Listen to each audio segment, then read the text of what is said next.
जो प्रधानमंत्री वगैरह जो जाते हैं बाहर, वो भी ये कहते हैं कि हम बुद्ध की धरती से आए हैं। लेकिन उनकी भी आज जो झूठी पोलपट्टी थी वो खुल रही है। क्यों? कि हमारे बौद्ध भिक्खु लगभग 2 महीने से बुद्ध गया की धरती पर जमीन पर पड़े हुए हैं, लाइट कम पड़ रहा है, संघर्ष कर रहे हैं। लेकिन हमारे देश के प्रधानमंत्री और सीएम और बड़े बड़े वरिष्ठ अधिकारी उनके तरफ कोई ध्यान नहीं कर रहा है।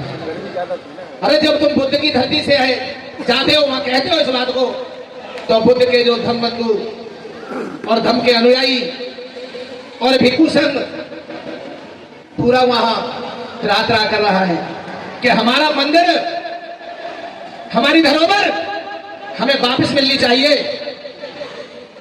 जब हम तुम्हारे मंदिरों पर अधिकार नहीं जमाते तो तुम हमारे मंदिरों पर क्यों अधिकार जमाते हो? तुम वहां उल्टी सीधी पूजा क्यों करते हो? इसलिए हमारा बुद्ध मंदिर वापस मिलना चाहिए। उसके संघर्ष में हमारा भिक्षु संघ लगा हुआ है।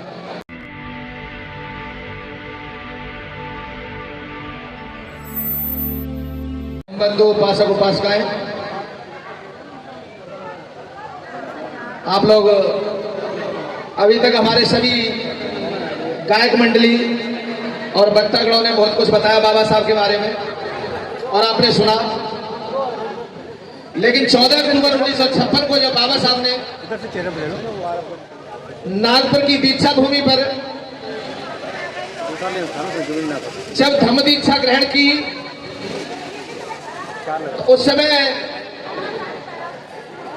उनके शास्त्र का नाम क्या था? कितने उपासक उपासिकाओं को पता है? थोड़ा सा हाथ ऊपर करेंगे। बाबा साहब के धर्मगुरु जिन्होंने बाबा साहब को धम्म दीक्षा दी 14 अक्टूबर 1956 को, तो उनके धर्मगुरु का क्या नाम था? थोड़ा सा हाथ खड़ा करके मेरे को बताएंगे। हाँ भाई, हमें इतने लोगों को पता है। हाथ खड़ा कर लो, शर्माओ मत। नहीं मालूम होगा तो मैं बताऊंगा आपको। बस 2 आदमियों के हाथ खड़े हुए हैं, बस ओनली 4। ठीक है, बहुत बहुत साधुवाद। आज आप ध्यान रखना कि बाबा साहब के धर्मगुरु भिक्षु चंद्रमणि महाईश्वर थे। क्या बताया मैंने? सबने सुना? बाबा साहब के धर्मगुरु महाईश्वर भिक्षु चंद्रमणि जी से बाबा साहब ने धम्म दीक्षा ग्रहण की। जब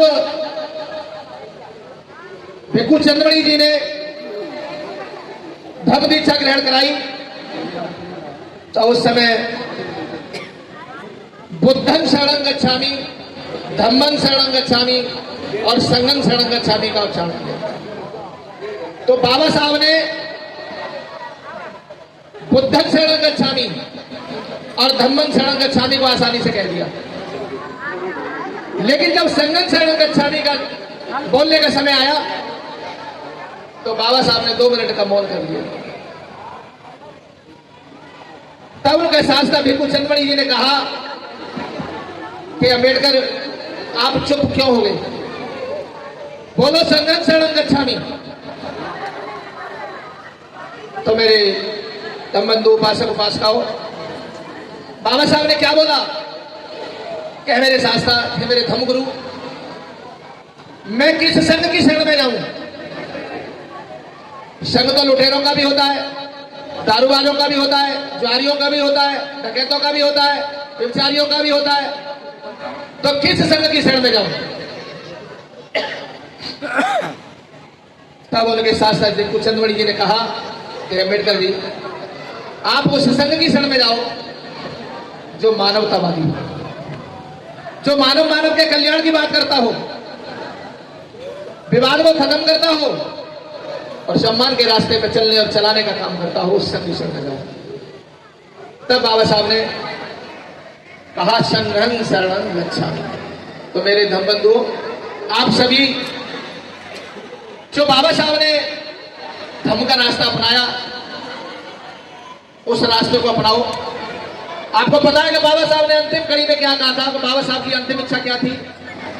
बाबा साहब ने कहा था लोग कहते हैं नारे लगाते हैं जब कि बाबा साहब की अंतिम इच्छा और घर घर ले लो बुद्ध की दीक्षा, लेकिन सिर्फ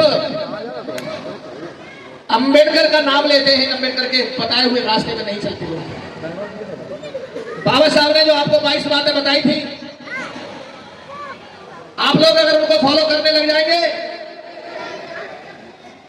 तो आपको गुलामी की बेड़ियां बिल्कुल कट जाएंगी और उन्हें कोई भी नहीं संभाल सकता। आपको कभी गुलामी नहीं करनी पड़ेगी।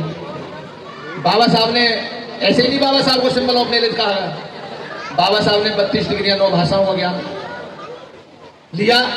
तो आज अभी हमारे एक वक्ता खड़े थे यहाँ पे, उन्होंने बताया तो आपने सुन भी लिया होगा कि 9 भाषाएं और 32 डिग्रियां और कोलंबिया यूनिवर्सिटी के सामने उनकी मूर्ति लगी हुई है। तो ऐसे नहीं लगा दी विदेशियों ने, कुछ देखा होगा उनके अंदर। तो आपके तो घर में पैदा हुए वो, आपके तो देश में पैदा हुए, आप लोगों को तो उनकी बातों को ज्यादा फॉलो करना चाहिए। इसलिए बाबा साहब की जो इच्छा थी अंतिम, उसको साकार और संपूर्ण करने के लिए आपको कुर्बानी देनी चाहिए। जैसे बाबा साहब ने अपने 4 बच्चों की कुर्बानी देके अपनी जीवन संगिनी माता रमाबाई की कुर्बानी दी और लास्ट में अपनी भी कुर्बानी देगी। लेकिन इस समाज के लिए वो रास्ता खड़ा किया बाबा साहब ने, जो आज सम्मान की दृष्टि से आप हर जगह बैठते हैं, उठते हैं और हर जगह जाते हैं। और खास करके हमारी उपासना संघ, जिनको महिलाएं कहते हैं और बौद्ध रीति के हिसाब से इनको उपासनाएं कहते हैं, उपासक और उपासनाएं। तो इन उपासनाओं के लिए बाबा साहब ने बहुत बड़ी कुर्बानी दी और लास्ट में उनका जीवन भी उसी कुर्बानी के चक्कर में गया जो आपके लिए कुर्बानी बाबा साहब ने ली। हिंदू कोड बिल के माध्यम से महिलाओं को बराबर के हक अधिकार दिलाने के चक्कर में सबसे पहले बाबा साहब पे लागू किया गया था। जिनकी जीवन संगिनी जो असली जीवन संगिनी थी, वो उनका तो पहले ही दुनिया छोड़ दी थी, बाबा साहब का सोच छोड़ दी थी, माता रमाबाई। लेकिन जो सेकंड पत्नी थी, जब हिंदू कोड बिल बाबा साहब ने लागू कराने की बात करी तो सबसे पहले वो बाबा साहब पे ही लागू किया गया। और बाबा साहब के लिए षड्यंत्र था, बाबा साहब के लिए षड्यंत्र था कि बाबा साहब को कैसे समापन किया जाए। लेकिन बाबा साहब ने अंतिम क्षणों तक महिलाओं के लिए बराबर का हक दिलाने में कमी नहीं छोड़ी। जिनका नाम था, ओरिजिनल नाम उनका शारदा कबीर था, जो सारस्वत ब्राह्मण की लड़की थी। वो सभी लोग कह देते कि वो इंदिरा जी की बुआ थी, लेकिन बाबा साहब ने उनका नाम बदल के शब्दा अम्बेडकर रखा। बाबा साहब ने अपनी छाप लगाई उनके पीछे और उनका जो पीछे का नाम था उसको खत्म किया। लेकिन बाबा साहब की मजबूरी थी, अगर बाबा साहब उस शादी को अंगीकार नहीं करते तो हिंदू कोड बिल मात्र जो लागू नहीं होता और हमारी उपासकों को, महिला संघ को ये बराबर का अधिकार नहीं मिलता। लेकिन हमारी उपासनाएं बाबा साहब की कुर्बानी को याद नहीं करती। वो पूजा किसकी करती है? घर घरों में जितनी हमारी उपासनाएं बैठी हैं, इनको भी सोचना चाहिए कि हमें पूजा किसकी करनी चाहिए। पूजा किसकी करती है?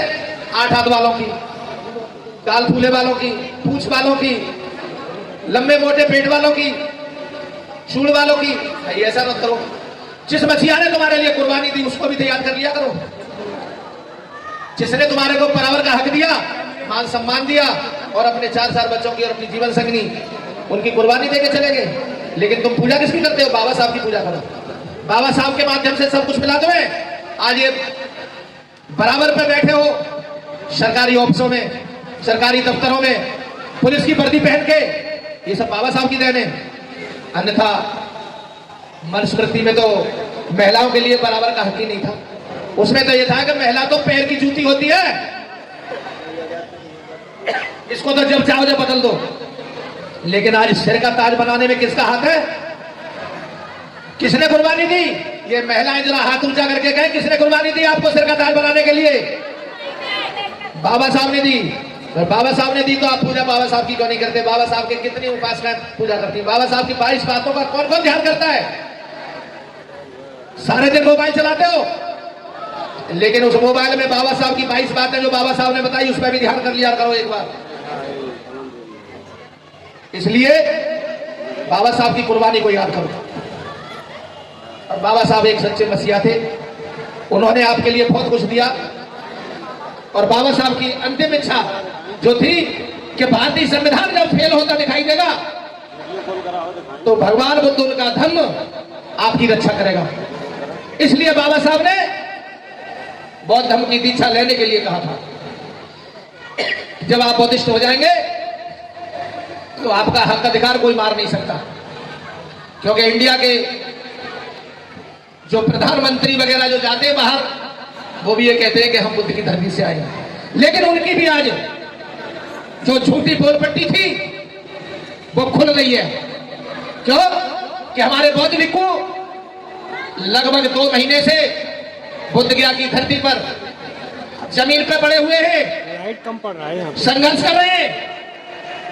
लेकिन हमारे देश के प्रधानमंत्री और सीएम और बड़े बड़े वरिष्ठ अधिकारी उनके तरफ कोई ध्यान नहीं कर रहा है।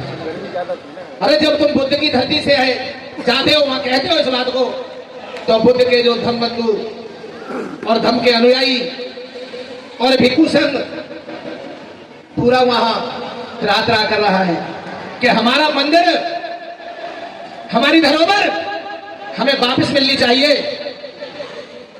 जब हम तुम्हारे मंदिरों पर अधिकार नहीं जमाते तो तुम हमारे मंदिरों पर क्यों अधिकार जमाते हो? तुम वहां उल्टी सीधी पूजा क्यों करते हो? इसलिए हमारा बुद्ध मंदिर वापस मिलना चाहिए। उसके संघर्ष में हमारा भिक्षु संघ लगा हुआ है।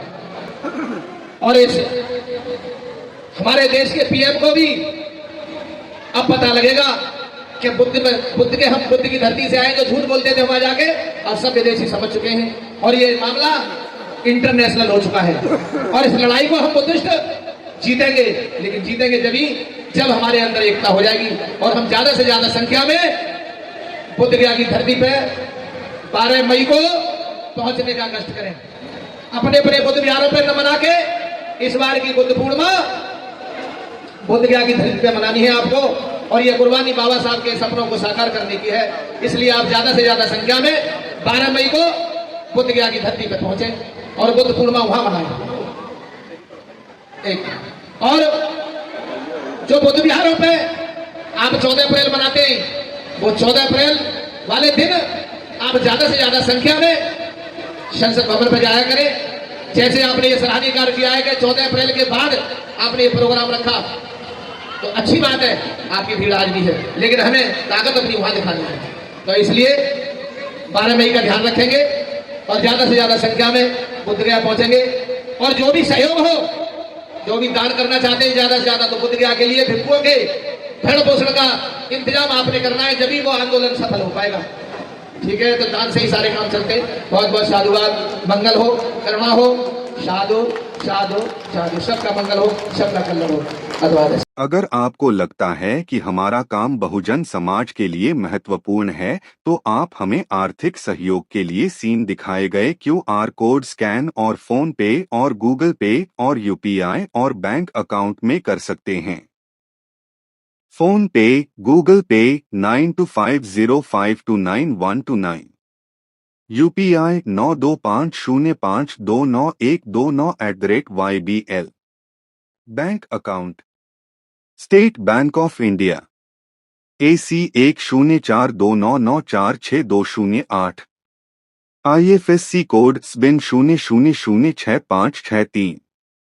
आपका छोटा से छोटा सहयोग समाज और हमें और मजबूत करेगा, जिससे हमें बहुजन पत्रकारिता में और निष्पक्ष बनाने में मजबूत करेगा। जय भीम, जय भारत।